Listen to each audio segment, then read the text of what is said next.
Assalamualaikum warahmatullahi wabarakatuh dan salam sejahtera. Okay, cikgu nak terangkan kepada anda semua berkenaan soalan ulasan. Soalan ulasan ni kalau awak lihat dalam nota yang saya berikan kepada awak ni, merupakan soalan yang berada dalam bahagian C, iaitu pembinaan maklumat. Untuk soalan bahagian C ni ada tiga pilihan, ada tiga bentuk soalan. Yang pertama ulasan, kedua ringkasan dan yang ketiga ialah rumusan. Biasanya dalam satu waktu, dalam satu pentaksiran tu dia akan keluarkan dua soalan. Awak pilih salah satu, sama ada awak nak jawab ulasan, ringkasan atau rumusan. Bergantung pada pilihan soalan yang diberikan. Okey, beza antara soalan ulasan dengan ringkasan ni murid-murid, saya terangkan sedikit lah. InsyaAllah nanti pada masa akan datang kita akan buat ringkasan pula. Bezanya ialah dari segi bahan yang dikemukakan oleh soalan.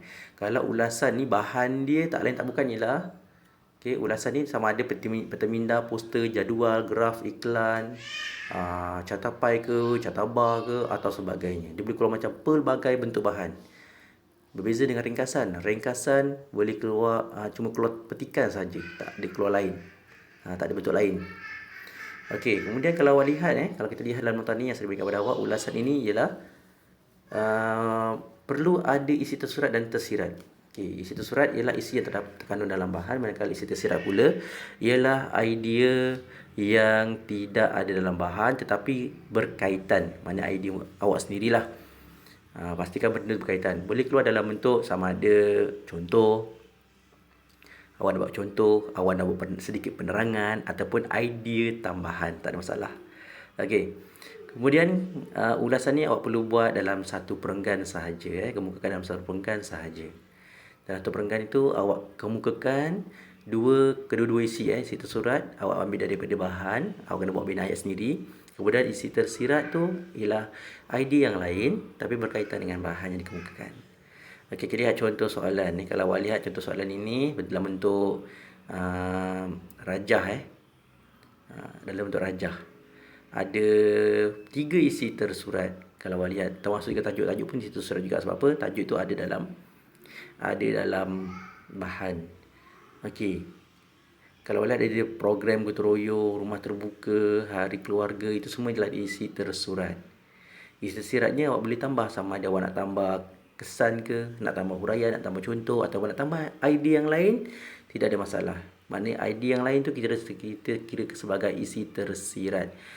Okey, contohlah kalau awak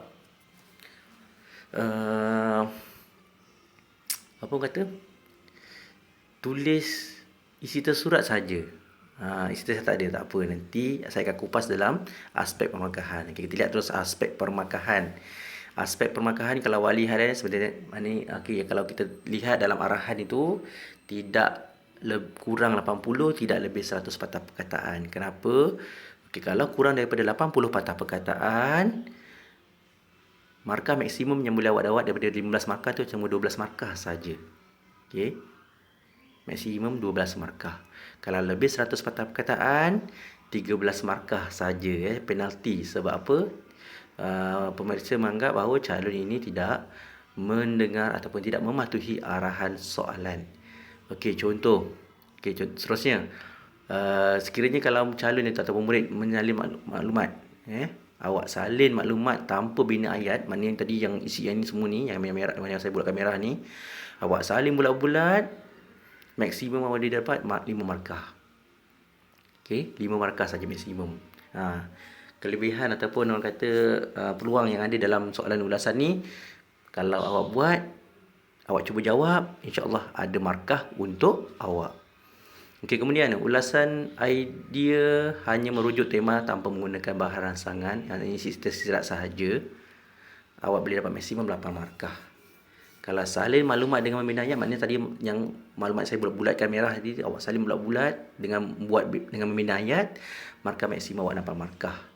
Okey, kemudian jika tiada pendahuluan penutup, diterima seperti biasa. Sebab apa? Yang paling utama ialah idea. Okey, yang paling utama ialah idea. Idea tersurat dan sirat itu yang penting. Okey, tapi takkanlah awak nak target 8 markah ataupun 5 markah saja, Sekurang-kurangnya awak kena ada sasaran untuk soalan ini 15 markah, sekurang-kurangnya awak boleh dapat 10 ke atas. Jangan dapat bawah 10 kalau boleh. Okey, sayang, rugi. Okey. Kemudian, ni contoh soalan, contoh dia.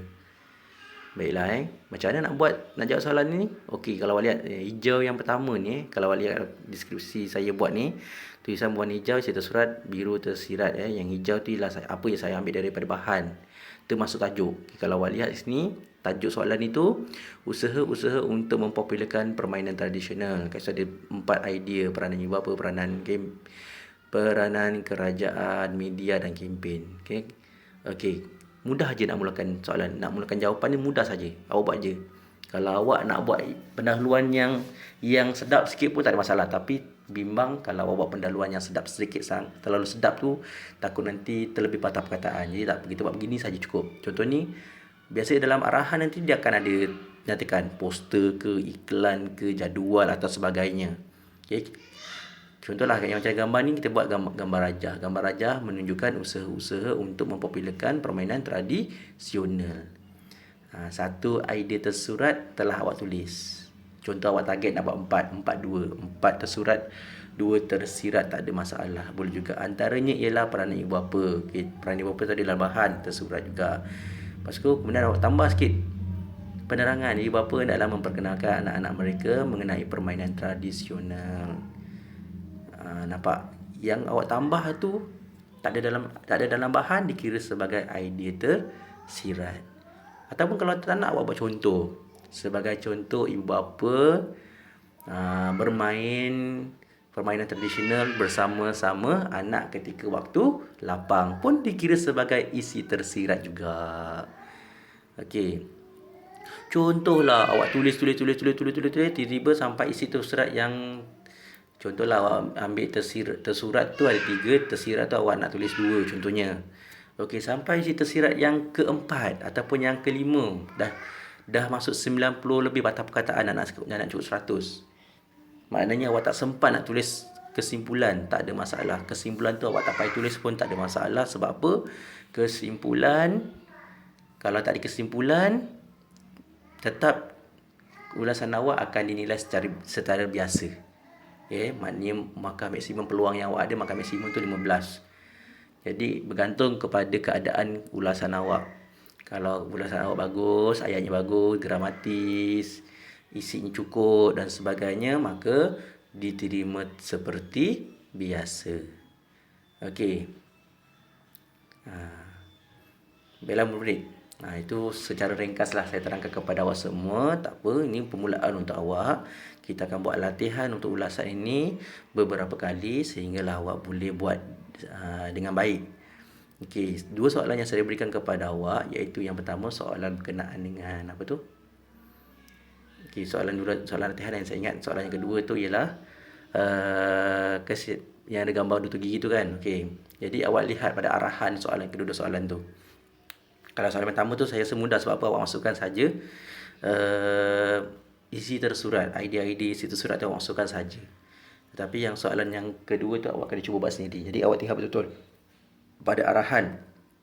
PT3 ni murid-murid, PT3 ni sebenarnya bukan saya untuk menilai awak daripada penguasaan pembelajaran, tetapi nak melihat juga pada aplikasi ataupun ilmu yang awak dapat daripada apa yang awak belajar. Okey, contohnya awak menganalisis bahan, awak meneliti arahan dan sebagainya. Semua itu ialah orang kata contents yang awak dapat selain daripada ilmu dalam aktiviti pembelajaran. Okey, saya harap berdasarkan pengenalan saya ringkas ini boleh memberikan manfaat kepada anda semua. Okey, ini apa yang saya rakam ni sebenarnya untuk bantu awak untuk buat 2 tugasan yang saya berikan pada awak. Okey.